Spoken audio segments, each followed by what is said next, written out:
All right, so yeah, I just got done taking a look at the recent Sony State of Play. I'm gonna be quite frank. The entire thing, for the most part, was some fucking bullshit. It was a waste of time. Almost everything that they showed was nonsense. Almost everything. There's only one game, that's new that's coming on the slate that I'm interested in actually playing, and that's Silent Hill 2. But I have an issue with that reveal as well.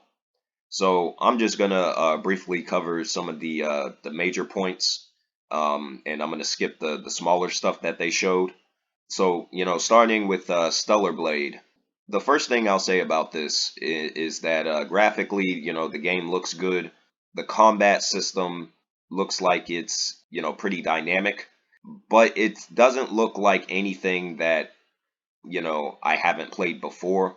It looks like it's taking a lot of cues from different action games, particularly hack and slash games like Bayonetta and Devil May Cry and what have you. It looks very strange in pretty much every other area, be it the weird Japanese or Korean, whatever, the Asian soundtrack that they have in here. The tone is very inconsistent. As is the art direction. The game is all over the place with this. And some people are, trying to compare this to Nier Automata for some strange reason. I guess because the main character is a female and she has like a robot companion or something. Outside of that, I don't really see too much comparison between this game and Nier Automata, but yeah, this game, like I said, is all over the place. Inconsistent tone. They got all these different costumes where the main character is dressing all promiscuous and just a bunch of slutty outfits. It's like they made this game for like 13-year-old boys. It's not something, I was expecting something a bit more from this. This is looking, pretty generic in a lot of different areas.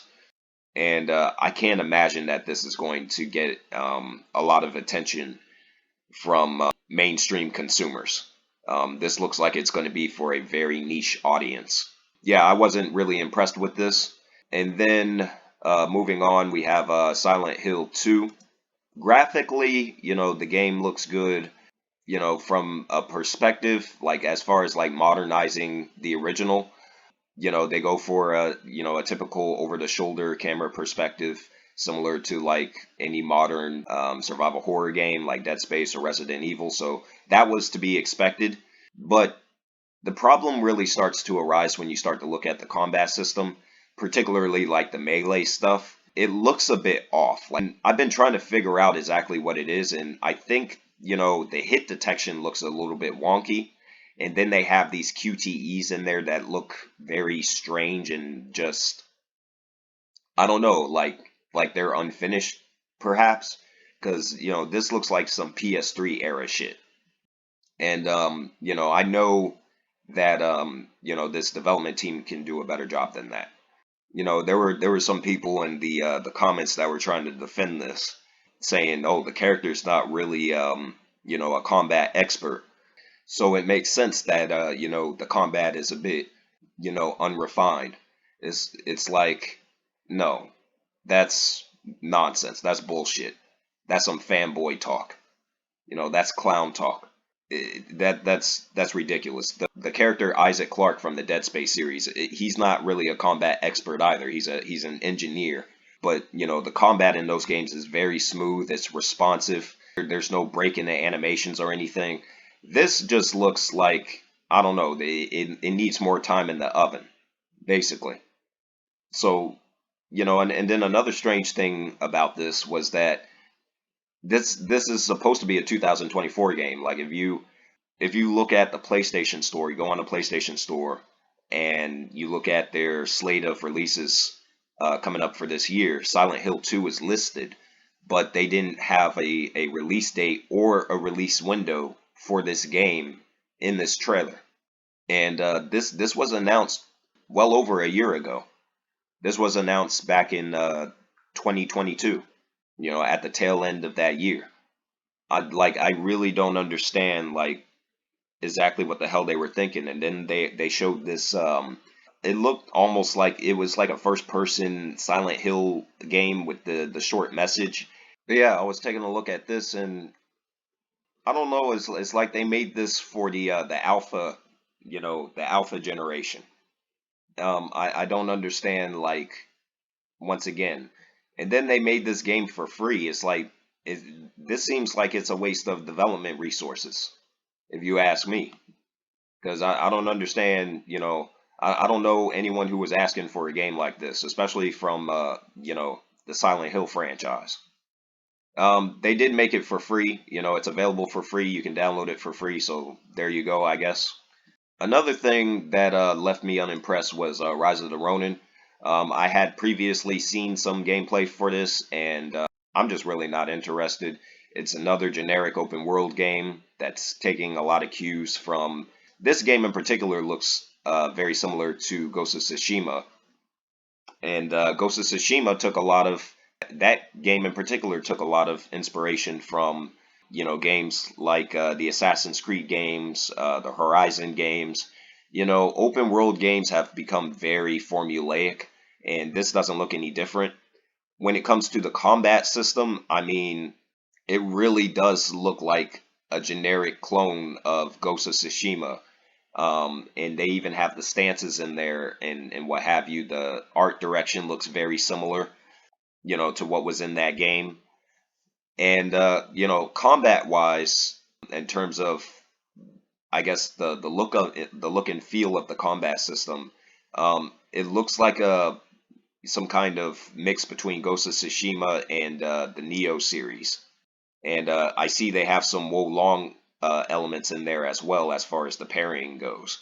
But the enemies look like they're damage sponges, and that it takes way too many strikes to take down one opponent.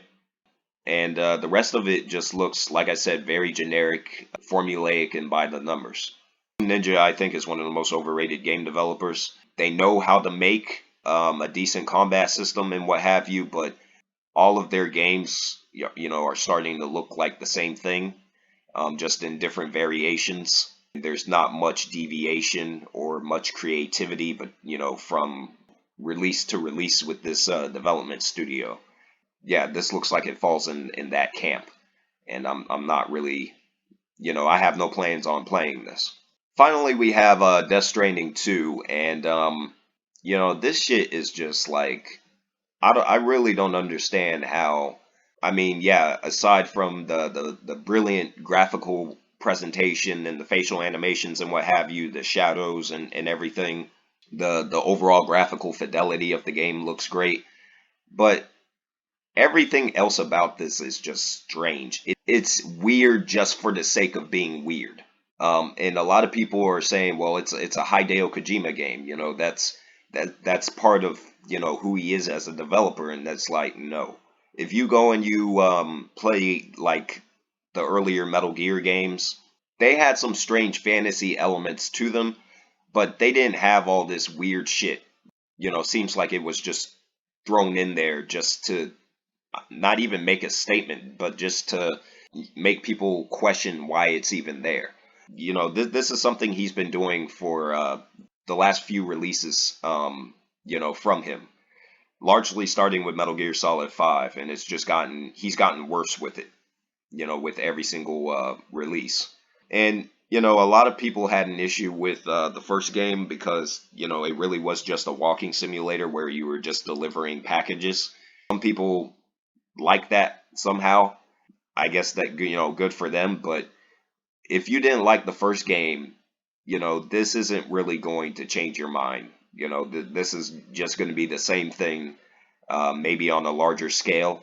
Story looks ridiculous. They have this crow-looking dude with this stupid, guitar axe weapon that looks very ridiculous. And I really don't understand like who this is supposed to be for outside of the audience that will blindly buy whatever, Hideo Kojima's name is attached, whatever project his name is attached to. There's going to be that diehard audience that's going to buy whatever it is simply because his name is attached to the project. But if you're not one of those, one of the sheep, as it were, there's nothing here for you, you know.